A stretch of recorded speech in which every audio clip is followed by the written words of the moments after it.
Ada 8 instansi penyelenggara sekolah kedinasan dengan alokasi sebanyak 3.445 formasi yang tersebar pada sekolah kedinasan dengan rincian sebagai berikut.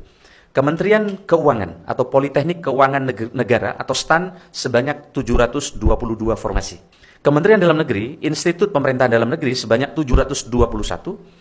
Badan Intelijen Negara atau BIN, Sekolah Tinggi Intelijen Negara sebanyak 400. Badan Cyber dan Sandi Negara, karena kita sedang mendorong penguatan digitalisasi yang aman, maka Sekolah Tinggi Sandi Negara kita beri formasi tahun ini sebanyak 105. Badan Pusat Statistik atau BPS, yaitu Politeknik Statistik atau STIS sebanyak 355. Kementerian Hukum dan Hak Asasi Manusia atau Politeknik Ilmu Pemasyarakatan dan Politeknik Imigrasi sebanyak 400. Kementerian Perhubungan ada 22 sekolah kedinasan, kita siapkan formasi 622. Dan Badan Meteorologi, Klimatologi, dan Geofisika atau BMKG, karena tantangan climate change, global warming ke depan sangat besar, maka Sekolah Tinggi Meteorologi, Klimatologi, dan Geofisika kita siapkan SDM unggul untuk masuk di tempat ini, yaitu sebanyak 120 orang untuk sekolah kedinasan ini. Setelah penyerahan persetujuan izin prinsip sekolah kedinasan, pembukaan pendaftaran sekolah kedinasan tahun 2024 direncanakan akan dilaksanakan pada minggu kedua bulan Mei setelah penyelenggaraan sekolah kedinasan berkoordinasi secara teknis. Nah, kira-kira apa reaksi kalian setelah menonton video tadi?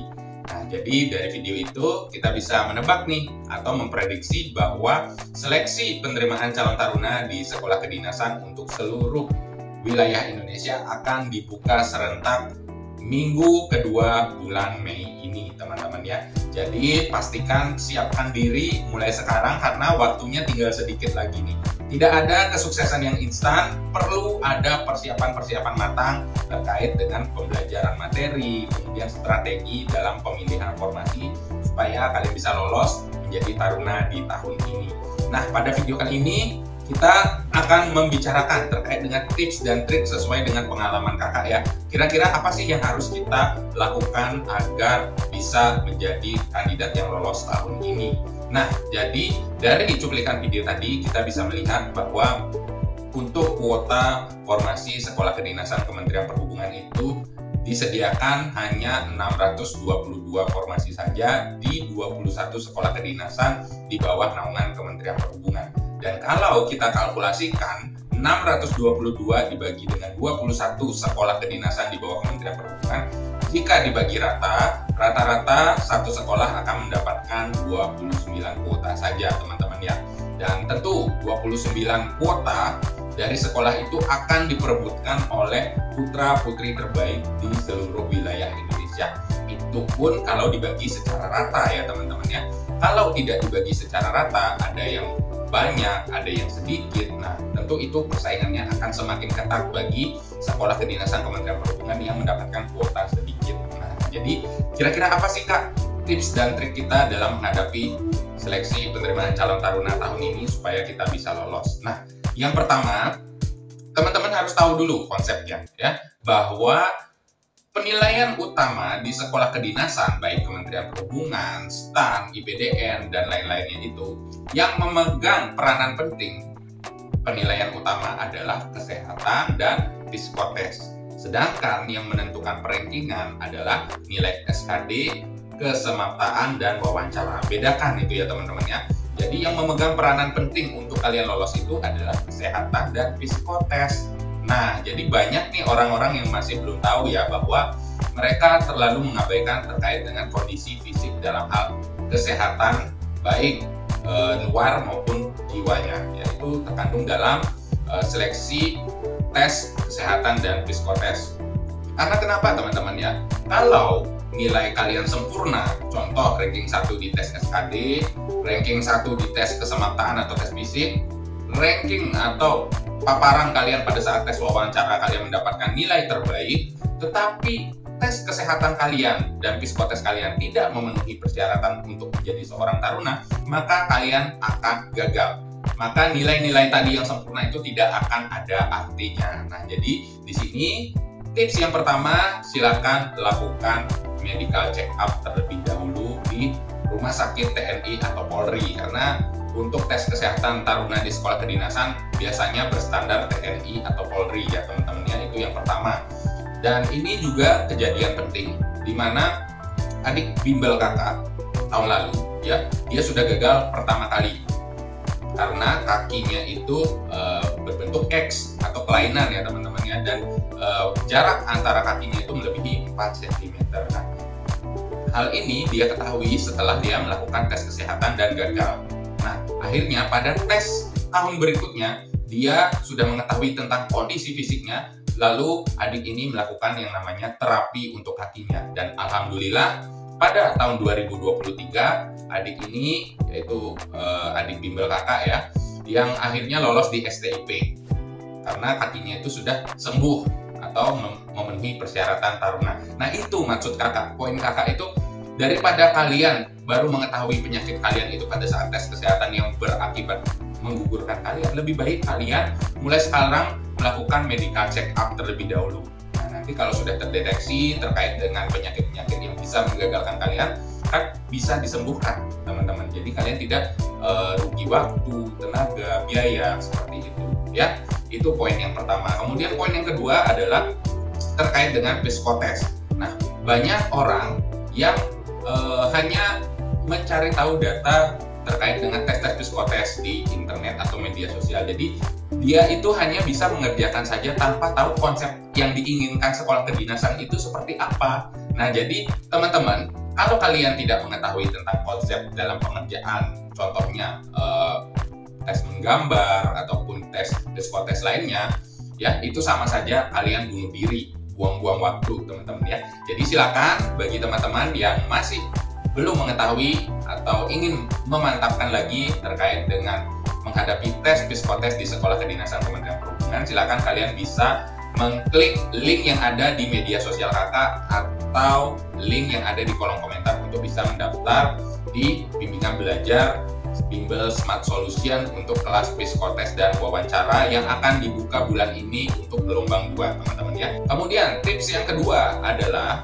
setelah kalian mengetahui terkait dengan formasi yang tadi berjumlah 622 formasi saja, teman-teman harus mulai menyusun strategi memilih sekolah kedinasan yang kira-kiranya nanti kalau sudah rilis peluangnya itu terbesar ada di mana. Nah, jadi jangan asal memilih sekolah kedinasan teman-teman. Karena kenapa? Jangan sampai teman-teman memilih sekolah kedinasan karena mungkin sekolah kedinasan Kementerian Perhubungan, contohnya STTD itu cukup familiar ya. Jadi kalian ikut-ikutan teman ya. Jadi banyak orang yang ikut-ikutan itu akhirnya menumpuk di sana. Nah, memang dalam pemilihan strategi sekolah kedinasan itu ada strateginya teman-teman ya. Seperti dulu kakak pada waktu mengikuti seleksi taruna, kakak mengkalkulasikan kira-kira di mana sekolah kedinasan yang belum familiar oleh masyarakat. Jadi kalau contohnya di STTD sudah sangat familiar, ya kakak hindari sekolah tersebut. Tentu akan banyak orang-orang yang akan daftar di sana, terlebih lagi yang ada di Pulau Jawa. Nah, kalian harus bisa nih memberanikan diri nantinya ya, kalau ada formasi sekolah kedinasan Kementerian Perhubungan di luar Pulau Jawa yang dari segi formasi masuk dan memiliki peluang yang tinggi. Kemudian yang ketiga, teman-teman bisa memilih yang namanya pola pembibitan daerah ya. Jika daerah kalian melakukan kerjasama dengan PT DI STTD. Kenapa pola pembibitan daerah ini sangat worth it bagi teman-teman untuk pilih? Yang pertama adalah dari pola pembibitan daerah ini kita sudah bisa memangkas pesaing-pesaing kita teman-teman, karena pesaing-pesaing kita ini hanya berdasarkan dari KTP wilayah saja. Contoh teman-teman berasal dari Cilacap dan ada kuota formasi daerah untuk Kabupaten Cilacap, maka pesaing-pesaing teman-teman itu hanya yang memiliki KTP Cilacap saja. KTP Surabaya, Malang, Jepara itu tidak bisa masuk ke formasi kalian. Nah, tentu enak dong. Jadi persaingannya akan lebih sedikit. Beda kalau teman-teman memilih jalur pola pembibitan pusat, di mana pesaing-pesaing kalian itu akan diadu berdasarkan dari seluruh wilayah Indonesia ya, itu.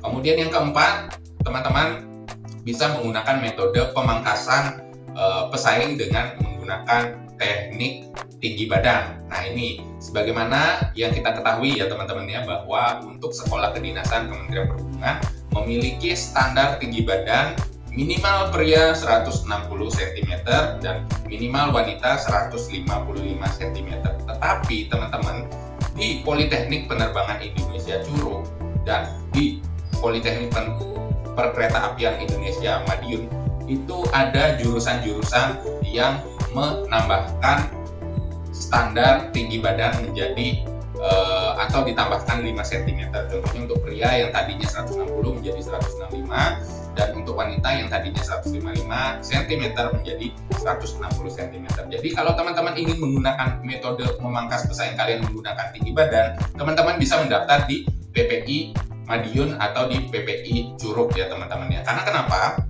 Otomatis orang-orang yang di luar dari persyaratan tinggi badan pria di bawah 165 cm dan wanita di bawah 160 cm, dia tidak bisa mendaftar di sana. Nah itu salah satu strategi kita untuk bisa lolos di 2 sekolah kedinasan di bawah naungan Kementerian Perhubungan yang tadi kakak sudah siapkan. Dan yang terakhir teman-teman ya, kalian juga harus sudah mengetahui biaya sekolah kedinasan atau biaya pendidikan di sekolah kedinasan Kementerian Perhubungan yang kalian akan tuju. Karena kenapa? Karena untuk sekolah kedinasan Kementerian Perhubungan, kalian tahu sendiri ya bahwa sekolah kedinasannya itu tidak pure atau murni gratis semua. Ada biaya-biaya yang harus kalian bayarkan atau dibebankan kepada taruna. Salah satu contohnya, biaya yang digratiskan itu hanya biaya pendidikan pembelajaran di kelas saja teman-teman, atau biaya akademik. Sedangkan untuk biaya non-akademik seperti biaya permakanan, biaya wisuda, biaya ekstrakurikuler, biaya seragam, dan lain-lainnya di luar dari akademik itu dibebankan oleh taruna. Nah, maka dari itu teman-teman harus sudah tahu nih kira-kira berapa sih biaya yang akan dikeluarkan nanti. Karena nanti kalau kalian dinyatakan lulus, kalian akan dibebankan biaya daftar ulang. Contohnya untuk di PTDI, STTD, Diploma 3 jurusannya itu sekitar 27 juta. Ya teman-teman ya, nanti kalian bisa cek di video kakak sebelumnya, kakak sudah jelaskan terkait dengan biaya-biayanya. Karena kenapa teman-teman ini penting? Ini terjadi juga di subscriber kakak, di mana dia sudah dinyatakan lolos di salah satu sekolah kedinasan Kementerian Perhubungan, tetapi dia kaget karena dia baru mengetahui ternyata ada biaya daftar ulang yang jumlahnya belasan juta. Karena orang tuanya dan adik ini tidak siap dalam hal finansial, adik ini akhirnya mengundurkan diri. Nah, itu poin yang ingin kakak sampaikan. Jadi kalian bisa berkoordinasi dengan orang tua kalian terkait dengan kebutuhan finansial berapa yang nanti akan dibutuhkan pada saat kalian dinyatakan lulus. Karena saat pengumuman kalian sudah dinyatakan lulus, maka ada jeda waktu sekitar 1 atau 2 minggu kalian harus sudah membayar terkait dengan biaya pendaftaran ulangnya. Kalau kalian tidak bisa memenuhinya, maka kalian akan dinyatakan gugur. Percuma dong kalian melakukan yang namanya tes-tes sebelumnya. Nah itu hati-hati ya teman-teman ya, karena untuk sekolah kedinasan Kementerian Perhubungan ini tidak serta-merta gratis. Ada biaya-biaya non-akademik yang akan dibebankan oleh calon taruna yang sudah dinyatakan lolos ya. Baik, jadi seperti itu. Sekali lagi kakak masih membuka untuk bimbingan belajar Bimbel Smart Solution Madiun ya, untuk kelas psikotes dan wawancara serta seleksi kompetensi dasar masih tersedia. Silakan kalian bisa tanya-tanya dengan menekan link yang berada di kolom komentar atau link yang berada di profil media sosial kakak, dan dapatkan diskon 100.000 ya bagi teman-teman yang mendaftar melalui link ini.